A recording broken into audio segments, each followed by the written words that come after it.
हरे कृष्णा। हम लोग षड गोस्वामियों के विषय में चर्चा कर रहे हैं और हम षड गोस्वामियों में से सनातन गोस्वामी जी के विषय में चर्चा हमने की। उनके विषय में चर्चा चल रही है। अभी हम सनातन गोस्वामी जी और श्री मदन गोपाल जी या फिर मदन मोहन जी के विषय में थोड़ा रिवीजन करेंगे जो हमने चर्चा की थी।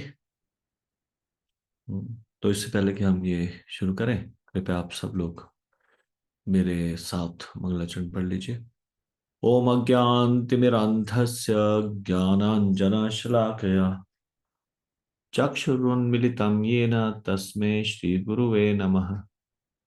श्रीचैतन्यमनोभीष्टं स्थापितं येन भूतले स्वयं रूपा कदा मह्यं ददाति स्वपदान्तिकम्।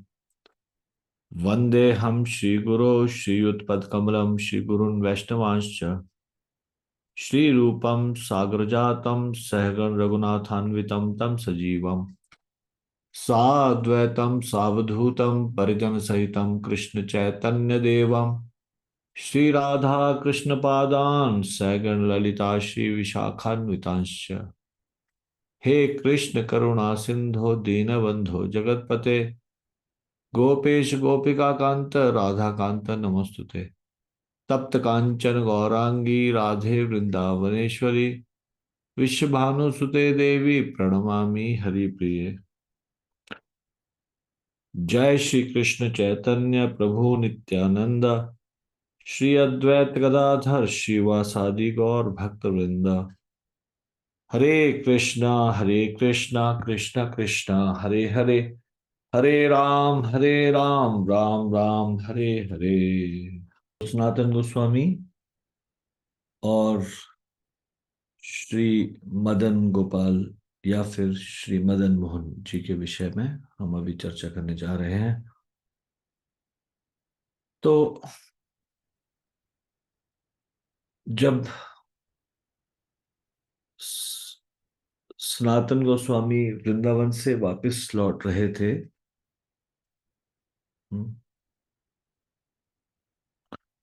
जब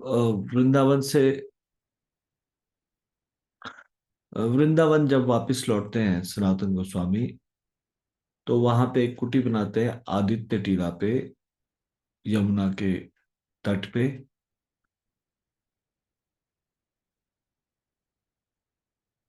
और वहां पे वो साधना करते हैं और लीला स्थलियों को खोजने के अपने कार्य को आगे बढ़ाते हैं।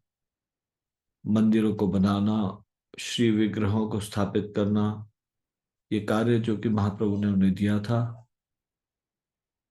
तो एक हिस्टोरियन है, अ, वो अपनी पुस्तक बैमोयर ऑफ मथुरा में लिखते हैं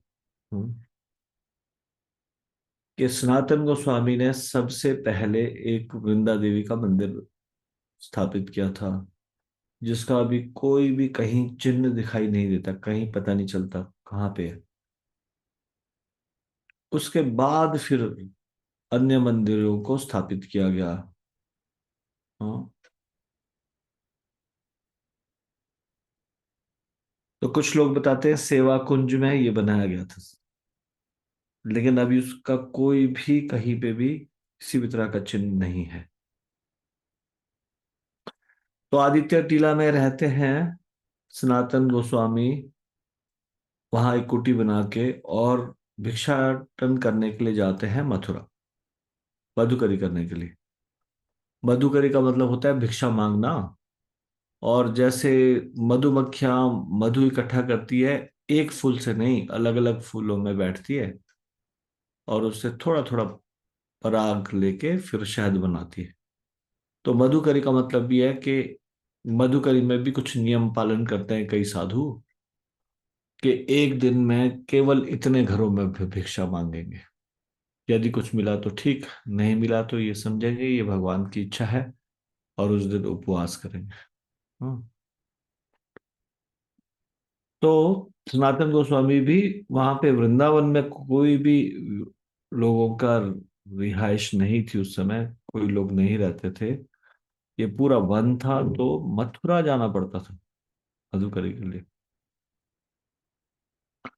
तो जाते हैं और दामोदर चौबे के घर जाते हैं मधुकरी के लिए। जैसे ही वो वहां जाते हैं, उनको मदन गोपाल जी की विग्रह दिखाई देती है। ये इतनी सुंदर होती है कि उनका हृदय चुरा लेती है, और वो भाव समाधि में पहुंच जाते हैं। भाव समाधि मतलब जिसमें टोटल एब्जॉर्प्शन। और वहां फिर उनके हृदय में एक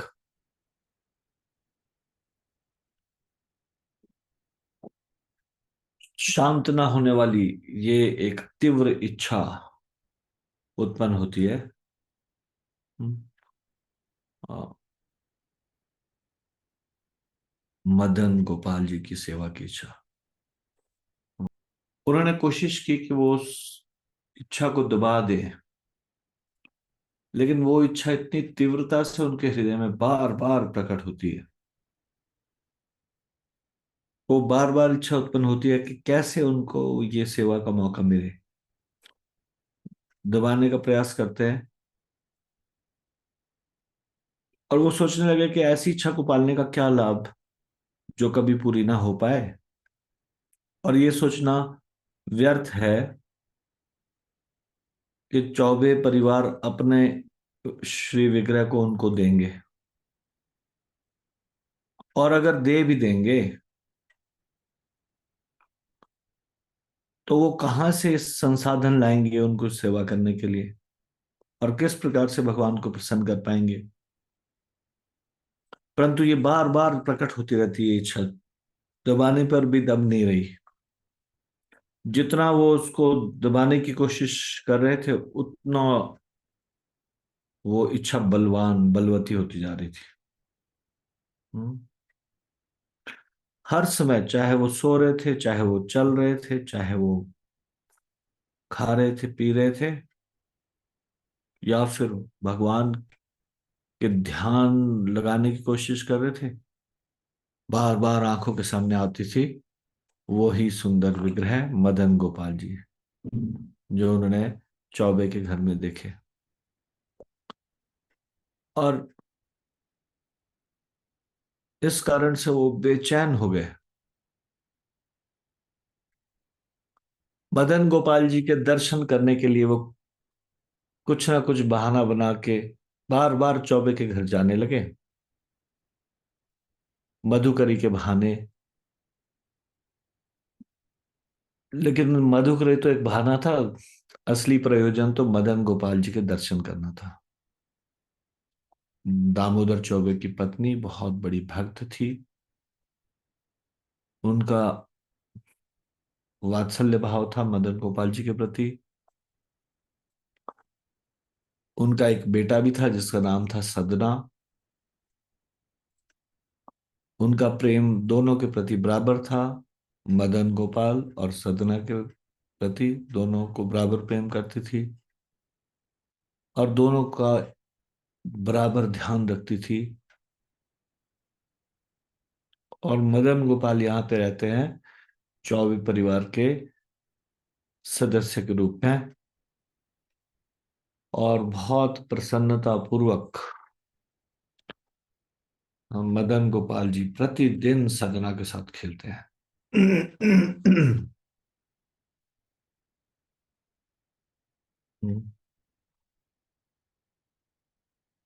कुछ ही समय में सनातन गोस्वामी भी घुल मिल जाते हैं चौबे परिवार से, और वो ये देख के बहुत खुश होते हैं कि चौबे की पत्नी का प्रेम उतना ही स्वाभाविक है, उतना तीव्र है, जितना कि उनका अपने पुत्र सदना के लिए।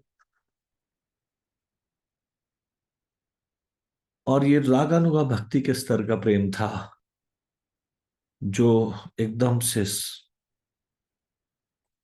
स्पॉटलेसली प्योर था। हाँ, और स्पॉन्टेनियस था, स्वतः। तो रागानुगा भक्ति के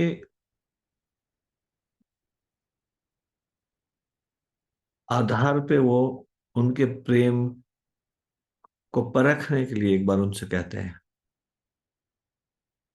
कि माँ, आप मदन गोपाल जी का बहुत ध्यान रखती हो, आप उनसे बहुत प्रेम करती हो, तो ये तो अच्छा है,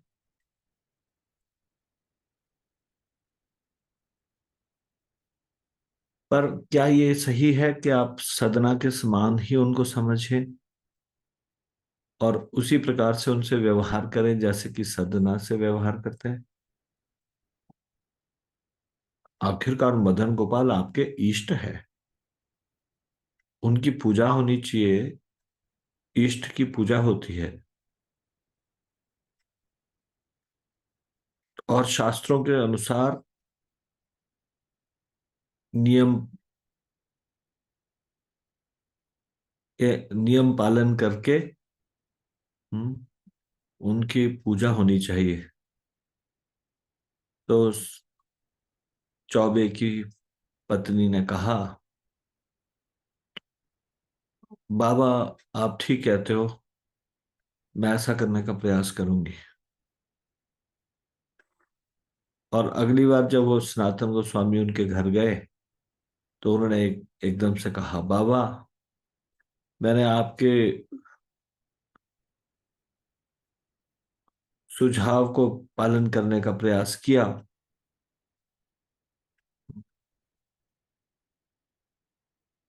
परंतु मदन गोपाल जी को यह पसंद नहीं आया। उस दिन रात को स्वप्न में आके वो मुझे गुस्से से कहने लगा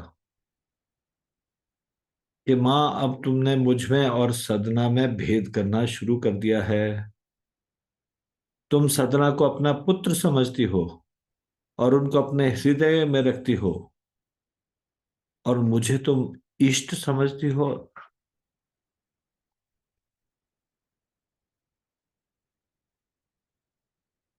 और मुझे इष्ट समझ के पूजा करके अपने से दूर रखना चाहती हो। मुझे ये बिल्कुल पसंद नहीं। जैसे ही सनातन गोस्वामी ने चौबे की पत्नी से ये सुना, वो आश्चर्यचकित रह गए। एक सिहरन सी उनके शरीर में उठी, आंख से आंसू बहने लगे।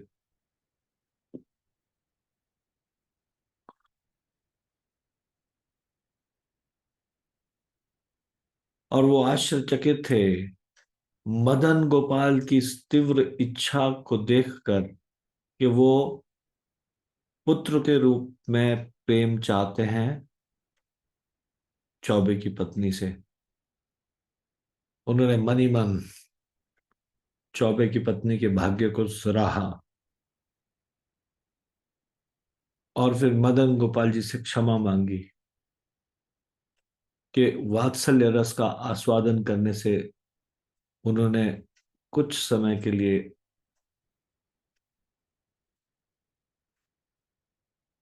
इस वात्सल्य रस से उनको विहीन किया। हम्म, उनको ये सलाह देकर कि आप इनको इष्ट की तरह पूजा करो। और सनातन गोस्वामी ने अपने मन में सोच लिया था कि ये सोचना कि मदन गोपाल जी के सेवा का अवसर उनको मिलेगा, ये बहुत ही कठिन कार्य है। हाँ, पहले तो थोड़ा सा उम्मीद लगा के बैठे थे, लेकिन जब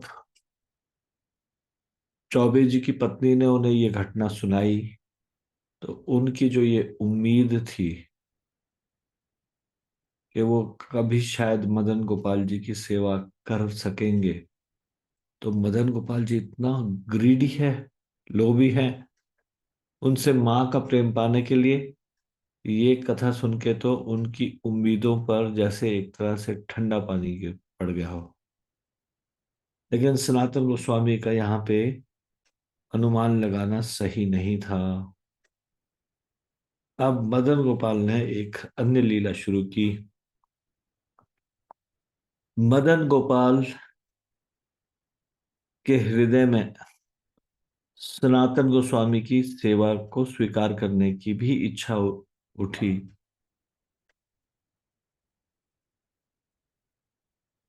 जैसे ही सनातन गोस्वामी का आकर्षण मदन गोपाल के प्रति बढ़ता जा रहा था, मदन गोपाल का आकर्षण भी सनातन गोस्वामी के प्रति बढ़ता जा रहा था।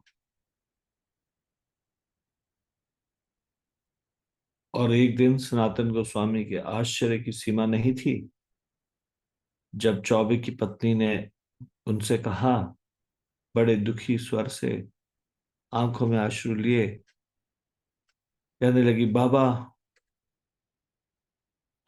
आज के बाद आपको ये जिम्मेवारी संभालनी होगी मदन गोपाल की सेवा की। गोपाल अब बड़ा हो गया है और अभी इससे संभालना थोड़ा कठिन हो गया है। अब ये मां के संरक्षण में नहीं रहना चाहता। पिछले कल रात को ये मेरे स्वप्न में आया और इसने मुझे कहा कि कृपया मुझे सनातन गोस्वामी को दे दीजिए, और मैं भी बूढ़ी हो गई हूं और इतने अच्छे प्रकार से मदन गोपाल की सेवा भी नहीं कर पा रही हूं। ये मदन गोपाल के लिए बहुत ही अच्छा होगा और मेरे लिए भी अच्छा होगा कि मैं इनकी सेवा की जिम्मेदारी, सेवा का भार आपको दूं, जो उन्हें बहुत प्रेम से और ध्यानपूर्वक सेवा आप कर पाएंगे। सनातन गोस्वामी का हृदय कमल जैसे एकदम से खिल गया हो। उन्होंने अपने भाग्य को उदय होते देखा। वो वापस कुटी में आए और अपने हृदय के खजाने को अपने हृदय के नजदीक समीप बाहों में भरकर मदन गोपाल जी को लेकर आए। सनातन गोस्वामी ने अपने कुटिया के पास में एक और कुटिया बनाई, घास फूस की, जहां पे उन्होंने मदन गोपाल जी को स्थापित किया। मदन गोपाल जी के भोग के लिए वो मधुकरी पर निर्भर थे। जो कुछ आटा इत्यादि उनको मिलता उससे वो बाटी बनाते, आटे को गूंद कर, और उसके गोले बनाते और उसको अग्नि के भस्म में पकाते, और फिर इस प्रकार की जो ये बाटी वो बनाते थे उसको मदन गोपाल जी को खिलाते। ना तो उसके साथ कोई चटनी या अचार होता, और यहां तक कि नमक भी नहीं होता। ना कोई सब्जी उसके साथ होती। हाँ, थोड़ा पत्तियां कभी इकट्ठे कर लेते जंगल से और उससे कुछ बना के बाटी के साथ कई बार दे देते। मदन गोपाल जी कुछ दिनों तक बड़ी मुश्किल से निगलते रहे उसको, और हिचकिचा रहे थे सनातन गोस्वामी से शिकायत करने में। परंतु ज्यादा दिन वो ये सहन नहीं कर सके, और एक दिन सनातन गोस्वामी के स्वप्न में कहने लगे, हे सनातन, ये बाटी निगलने में बड़ी तकलीफ होती है, और कभी कभी तुम जंगल से लाई हुई पत्तियों को उबाल कर बाटी के साथ देते हो, परंतु उसमें जरा सा भी नमक नहीं डालते।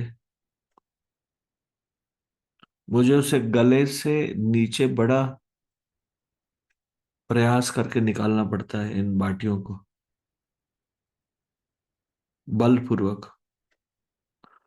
ऐसा मैं कब तक सहन करूंगा।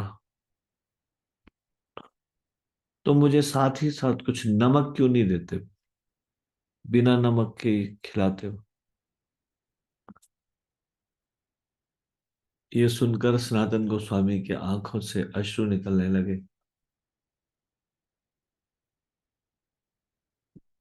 एकदम असहाय अवस्था में और बहुत विनम्रता के साथ हाथ जोड़कर वो कहने लगे, प्रभु, आप जानते हो मैं आपका सेवक हूं और एक सन्यासी हूं। बिना संसाधनों के, आपकी सेवा के लिए संसाधनों से रहित, आप आज मुझसे नमक मांग रहे हो, कल को आप शक्कर, गुड़ और फिर राजभोग मांगोगे, तो मैं कहां से इसका प्रबंध करूंगा?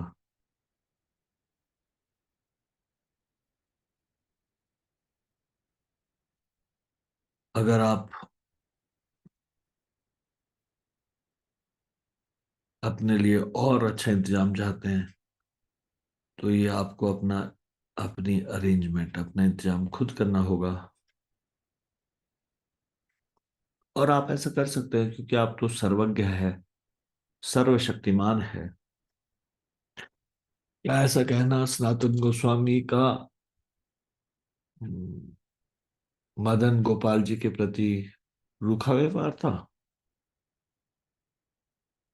क्या उन्होंने अच्छे से व्यवहार नहीं किया? उनके एक साधारण सा अ, की सी इच्छा, नमक मांगना, उसको पालन ना करके, और मदन गोपाल जी जो कि इतना तीव्रता से उनकी सेवा लेने के लिए इच्छुक थे,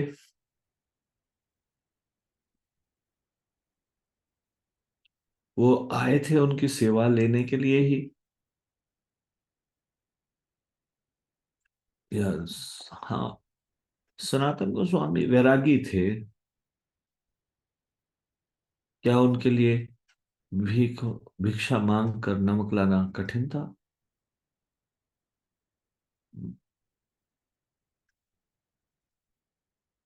सनातन गोस्वामी तो अपना प्राण तक उनकी सेवा के लिए न्यौछावर कर सकते थे, लेकिन अपने वैराग्य के रास्ते को कैसे छोड़ सकते थे, जो कि उनको भगवान की इस सेवा तक लेकर आ गई थी, उनके वैराग्य की भावना। तो इस वैराग्य की इच्छा को कैसे त्याग सकते थे? उनकी सबसे ऊंची सेवा थी मानसी सेवा, सर्विस इन कंटेम्पलेशन। और मानसी सेवा में कोई रुकावट नहीं है, समय की रुकावट नहीं है, स्थान की सेवा रुकावट नहीं है, इस भौतिक संसार के कोई भी नियम की रुकावट नहीं है। जो भी भगवान की सेवा के लिए सामग्री चाहिए, वो मानसी सेवा में केवल सोचने मात्र से ही प्रकट हो जाती है मन में। उनको सिर्फ उसके बारे में सोचना है मन में, और फिर उन सामग्री को लेकर उनकी सेवा करना शुरू कर देना है। मानसी सेवा से साधक एक सिद्ध ध्येय या भावदेह ग्रहण कर लेता है। भावदेह एक आध्यात्मिक शरीर है जो शुद्ध सत्व का बना हुआ है, और शुद्ध सत्व ये तीन प्रकार की चीजों का बना है। स्वरूपिणी शक्ति, स्वरूप शक्ति, हम्म, संधिनी शक्ति, स्वरूप शक्ति, या फिर हम्म, अंतरंगा शक्ति। स्वरूप शक्ति या अंतरंगा शक्ति, जो कि फर्दर तीन चीजों में डिवाइडेड है। तीन विभाग है, संधिनी, संवित और आह्लादनी। और ये सत्य चित आनंद को रिप्रेजेंट करती है। संधिनी सत्य, यानी कि इटर्नल, इटर्निटी। संवित शक्ति ज्ञान शक्ति, वो चित्त। और आह्लादनी शक्ति आनंद प्रदान करने वाली। हम्म। जिससे भगवान अपने अस्तित्व को बनाए रखते हैं। हम्म। आध्यात्मिक जगत के और अपने खुद के अस्तित्व को जिस शक्ति से बनाए रखते हैं, वो है संधिनी शक्ति। और भगवान तीन चीजों के बने हैं, सत्य चित आनंद के।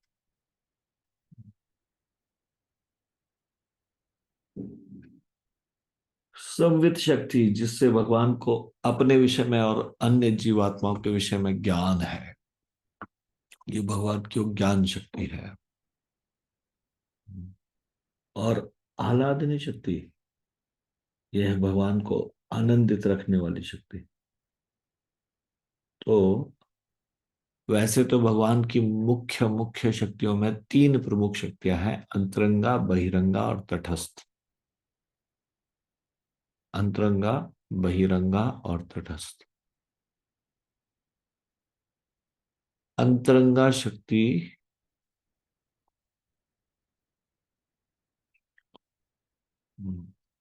फिर से तीन भागों में विभाजित है, संधिनी, संवित और आह्लादनी।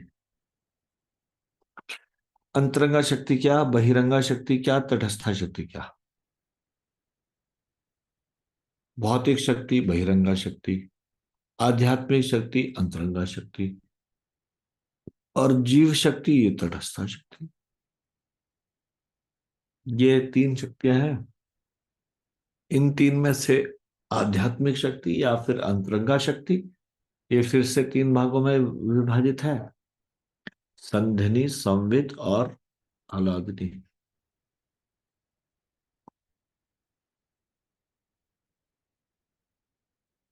संधिनी शक्ति से भगवान की सनातन सनातन भगवान का सदा से होना और सदा तक रहना, इटर्निटी, ये रिप्रेजेंट करता है संधिनी शक्ति।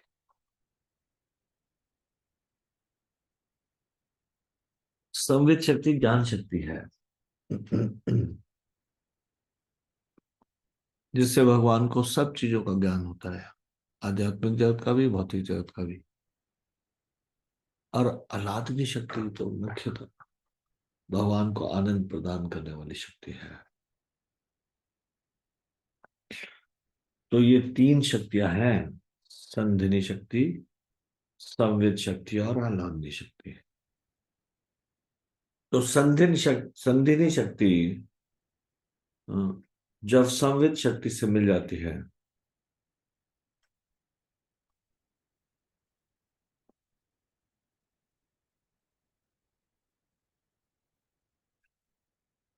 तो संधिनी शक्ति और संवित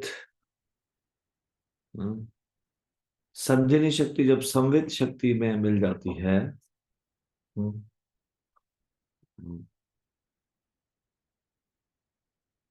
तो सिर्फ एक व्यक्ति को भगवान की सेवा के लिए केवल सोचने की आवश्यकता है, वो मानसी सेवा कर सकता है इन दो शक्तियों के द्वारा, संधिनी और संवित शक्ति के द्वारा। हम्म।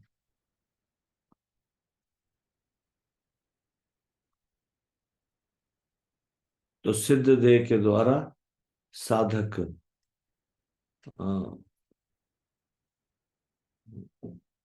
मानसी सेवा करता है,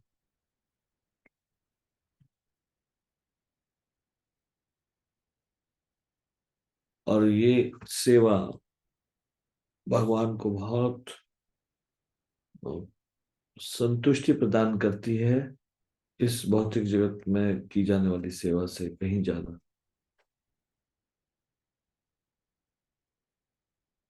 लेकिन ऐसी सेवा करने के लिए पात्रता तभी मिलती है, अर्थात ऐसी सिद्ध देह में व्यक्ति तभी सेवा कर सकता है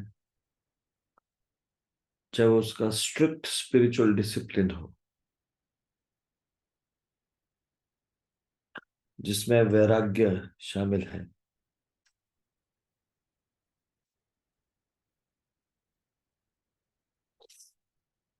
और लगातार भजन, भजन में कोई रुकावट नहीं। जैसे कि सनातन गोस्वामी वैराग्य से भरपूर थे और सदा भजन में लगे रहते थे।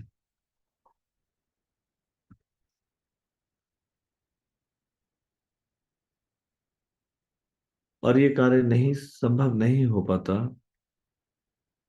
अगर वो अपना समय और अपनी शक्ति मदन गोपाल जी के नमक मांगने की इच्छा को पूरी करना या फिर उसके लिए बाहर जाना और इस प्रकार से वो रिसोर्सेज को लाने में लगाते हैं। तो इस मंडेन भौतिक जगत या भौतिक दृष्टि से तो ये दिखता है कि वो मदन गोपाल जी की सेवा को सीमित कर रहे हैं, लेकिन मानसी सेवा में वो इस सेवा को कई गुना बढ़ा रहे हैं।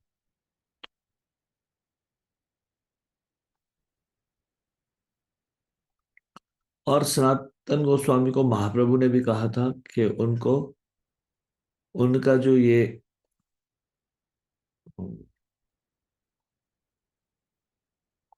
जगत गुरु के रूप में जो उनका रोल है, उसके अनुसार उनको हाईएस्ट वैराग्य को प्रदर्शित करना है।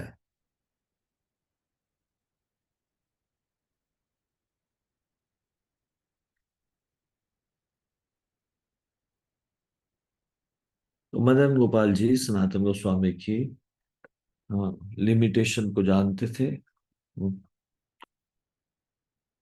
और वो बहुत प्रसन्न थे जो भी सनातन गोस्वामी उनको ऑफर करते थे, देते थे, क्योंकि वो प्रेम से इसको ऑफर करते थे।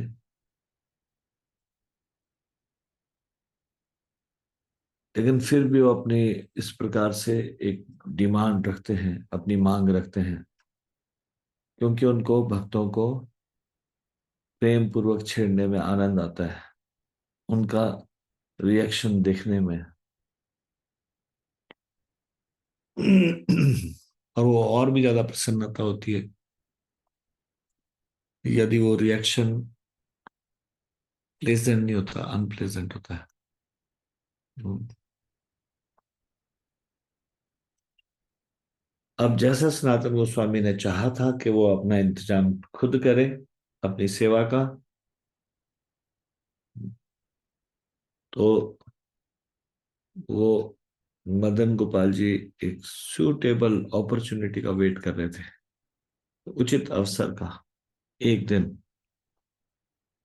एक पंजाब का बहुत बड़ा व्यापारी रामदास कपूर, जिनको कहीं कहीं पे कृष्णदास कपूर भी कहा जाता है, वो यमुना में कुछ सामान दूसरी जगह बेचने के लिए ले जा रहे थे, और उसमें बहुत महंगी महंगी चीजें थी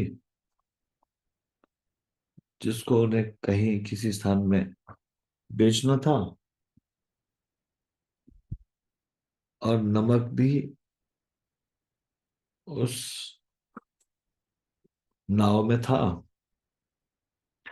जैसे ये आदित्य टीला के पास से क्रॉस होती है नाव, तो वहां पे नदी के बीच में कुछ रेत उठा हुआ था जिसमें ये फंस जाते हैं। जो नाविक लोग थे उन्होंने बहुत प्रयास किया इसको खींचने का, परंतु वो इसको खींच ना पाए। ये व्यापारी ने चारों तरफ देखा, शायद कोई व्यक्ति इनकी सहायता कर सके, परंतु फिर अ, जब ये फंस जाती है नाव, तो बोटमैन बहुत ट्राई करते हैं, नाविक नहीं निकाल पाते। व्यापारी चारों तरफ देखते हैं कि शायद किसी से कुछ सहायता मिल सके, तो वहां तो किसी कोई मनुष्य कहीं दूर दूर तक दिखाई नहीं दे रहा था। ऐसे में वो बहुत ज्यादा चिंतित हो जाते हैं,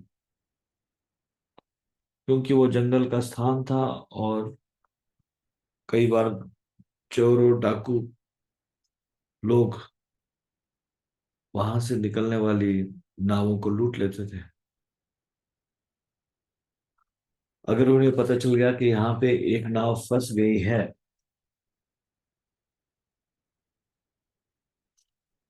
तो फिर ये लुटेरे पहुंच जाएंगे और सब कुछ लूट लेंगे। जैसे जैसे दिन ढलने लगा, अंधेरा होने लगा, निराशा उनके हृदय में बढ़ने लगी। उनकी उम्मीद भी धूमिल होने लगी। और जैसे ही अंधेरा हुआ होने लगा, तो उनको एक कहीं आग दूर आदित्य टीला के पास थोड़ा सा एक दिया की अग्नि थोड़ा सा दिखाई देने लगी। तो उनके आशा की उनको किरण दिखाई दी। जल्दी जल्दी वो उस टीला के ऊपर गए। वहां पे एक छोटा सा वहां पे एक छोटी सी कुटिया थी, और उसमें झांक के देखा तो वहां पे मदन गोपाल जी थे। और उन मदन गोपाल जी के सामने एक महात्मा बैठे थे, जो मदन गोपाल जी पर ध्यान लगाए हुए थे। तो उनके हृदय में कुछ उम्मीद की किरण बंधी। वो उन महात्मा जी के चरणों में गिर गए और उनसे अपना पूरा समस्या बताई। और वो कहने लगे कि मुझे पूरा विश्वास है कि मुझे आप इस स्थिति से बाहर निकालोगे।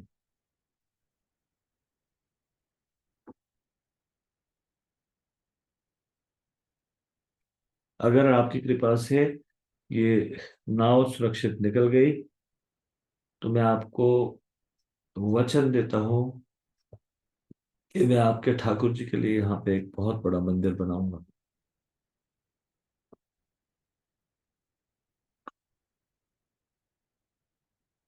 सनातन गोस्वामी ने मदन गोपाल जी की ओर मुस्कुराते हुए देखा और कहा, चिंता मत करो, मदन गोपाल ने तुम्हारी प्रार्थना सुन ली है, और वो शीघ्र ही तुम पर दया दिखाएंगे। सनातन गोस्वामी का आशीर्वाद लेकर रामदास कपूर नीचे आए।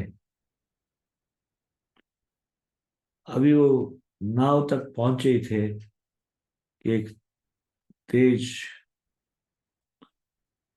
लहर आई और उससे नाव निकल गई। रामदास की नाव छूट गई थी, और वो उस स्थान पे जाते हैं जहाँ जहाँ व्यापार के लिए जहाँ हो गए, वहां पे इस बार को इतना बड़ा प्रॉफिट होता है ना, हर बार से कहीं ज्यादा। और वो समझ जाते हैं कि ये मदन गोपाल जी का ही कृपा है।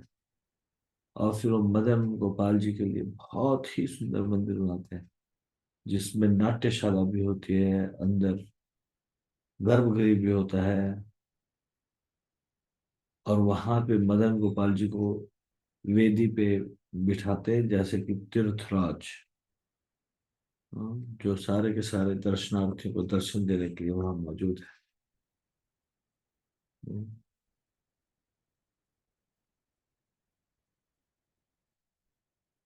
बहुत सारी जमीन भी वहां पे खरीद ली गई और जिससे उत्पन्न होने वाली आय से मदन गोपाल जी की सेवा की जा सके। रामदास और उनकी पत्नी ने सनातन गोस्वामी से दीक्षा ली।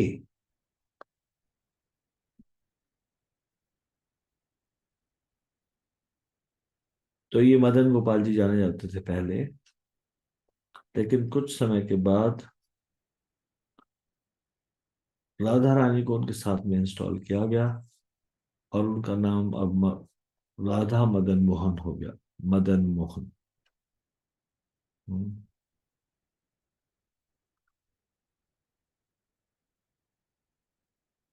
तो मदन गोपाल जी की सेवा करते करते सनातन गोस्वामी चैतन्य महाप्रभु के आदेश को लगभग भूल ही गए थे।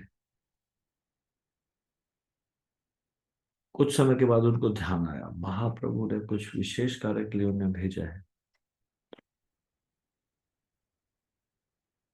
तो वो मदन गोपाल जी के सामने गए और अश्रुपूरित आंखों से उन्हें प्रणाम किया और कहने लगे,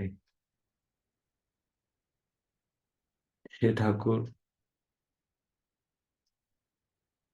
अब मुझे कृपा करके अनुमति दीजिए ताकि मैं वैराग्य और भजन के मार्ग को अपना सकूं, आगे उसमें बढ़ सकूं और महाप्रभु के द्वारा दी गई सेवा को पूरा कर सकूं। उन्होंने मदन गोपाल जी की सेवा का कार्यभार कृष्णदास ब्रह्मचारी को सौंपा। और अब वो कभी गोवर्धन में, कभी गोकुल में, कभी राधा कुंड में, कभी नंदगांव में, कभी एक पेड़ के नीचे, कभी दूसरे पेड़ के नीचे रहने लगे और भजन करने लगे।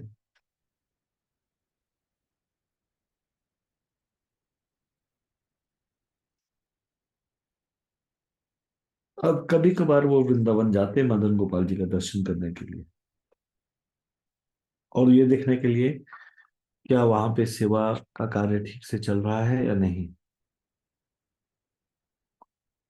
मदन मोहन मंदिर के पीछे आज भी उनकी भजन कुटीर दिखाई देखी जा सकती है।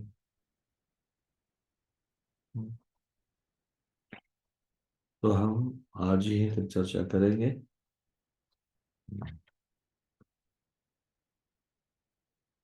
इससे आगे की चर्चा हम कल करेंगे।